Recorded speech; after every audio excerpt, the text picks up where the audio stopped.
Now we have this technology, and of course we filed the patent, but now we wanted to build a business, and to build a business like this, we needed money. And so we went to venture capitalists. But keep in mind, this is just after the dot-com bubble popped. So we went to one venture capitalist, and then another one, and then another one, and they just would all turn us down. We went to over 100 venture capital firms, and they would just turn us down one after the other. I still remember going into one big venture capital firm. It's a venture capital firm that's very famous. You would all know, but I won't say who it is. And I remember sitting across the table from the venture capitalist, and he sat there in his slick gray suit, and I said, look, and I showed him the demo, and he said, I don't see why anyone would ever use that. And I just thought, I've got to prove this guy wrong. But we did raise venture capital. We raised $7.5 million from 3 venture capital firms. And so now we were going to embark on building the business. And it turns out the first thing you need if you're going to build a music recognition business is the music. The music. And we didn't have it.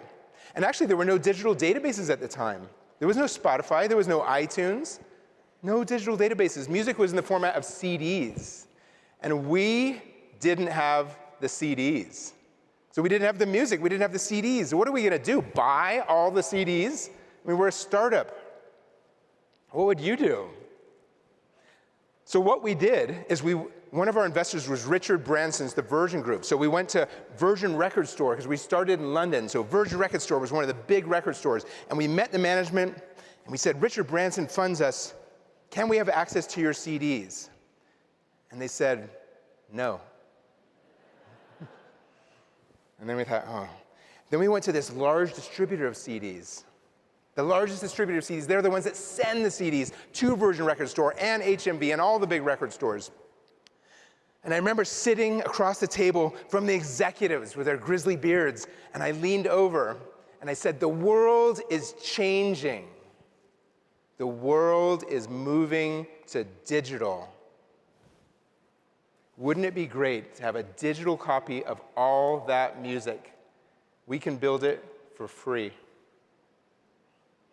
And next thing you know, we had a partnership where we accessed all those CDs without exchanging a single dollar. We hired 30 18-year-olds through a great staffing company to work in 3 8-hour shifts, 24 hours a day, grabbing CDs from the racks where we co-located at their warehouse, pulling the CDs off the racks, putting them into computers, running software that we had custom built from scratch that would then take the music off the CDs, and then they had to type the name of every song, every album title, every artist from scratch, because that information does not reside on the CD, for 9 months so that we could launch our service. Talk about creative persistence, right? Overcoming obstacles and finding a way to get access to all this music without spending a single dollar.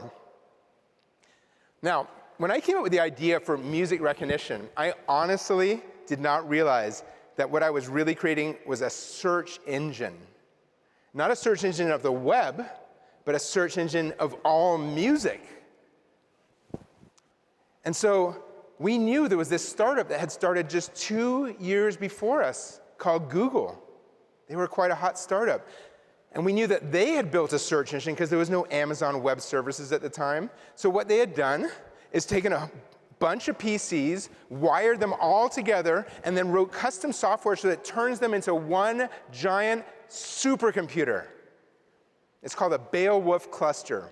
And so we decided to do the same thing as Google. We also built a giant supercomputer, a Beowulf cluster of PCs, and that in our PCs, in the RAM, sat the fingerprints of all the music, and that was our search engine.